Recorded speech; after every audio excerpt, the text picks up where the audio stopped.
شورای علمای مرکز اسلامی یا سابق مفتیات جمهوری تاجیکستان روز 8 اپریل سال 2023 در جلسه خود مسئله معین نمودن روز عید رمضان یا عید فطر را بررسی کرده به قرار رسید که عید فطر در تاجیکستان مثل اکثر کشورهای دیگر مسلمانی روز جمعه 21 اپریل تجلیل شود.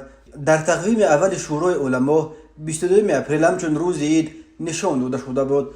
بنا به گزارش مجله دین و جامعه، نشریه رسمی کمیته دین و تنظیم جشن و مراسم های تاجیکستان در آغاز جلسه رئیس شورای علما سید مکرم عبدالقادرزاده که او را بیشتر مفتی تاجیکستان نام میبرند، اعضای شورا را به مناسبت فرارسی عید سعید رمضان تبریک و تهنیت گفته خبر داده است که موافق دلیل های علمی و در اساس خلاصه پژوهشگاه استروفیزیک اکادمی ملی علم های تاجیکستان عید سعید رمضان در کشور به روز 21 اپریل راست می آید. اعضای شورای علما 21 اپریل را باعث روز تجلیل عید سعید فطر پذیرفته، همچنین قرار کردند که نماز عید در همه مسجدهای جمهوری ساعت 9:30 صبح 21 اپریل برگزار کرده شود.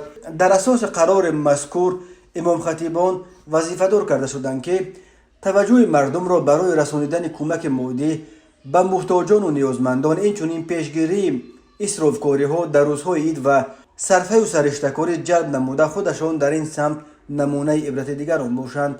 گفته می شود در اطلاعیه مجله دین و جامعه ماه شریف رمضان که برای مسلمانان ماه روزه و نماز و مغفرت گناه شمرده می شود 23 مارس سال 2023 آغاز یافت و این سال 29 روز دوام کرد.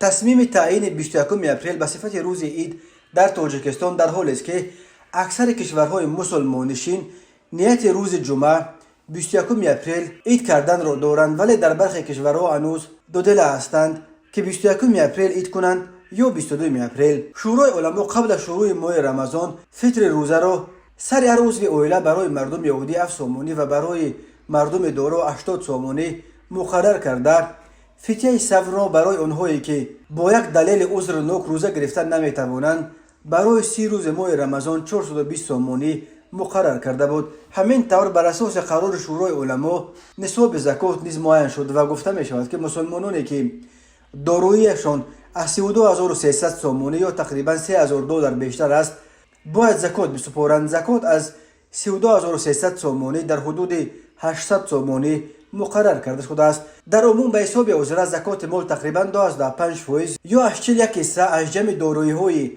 واجب الزکات را تشکیل می‌دهد. مسلمانان باید هر سال یک مرتبه برای تازه کردن مال خود از جمع دارایی‌هایشان زکات بسپارند. زکات اساساً به مردم نادار و احتیاجمند سپریده می‌شود.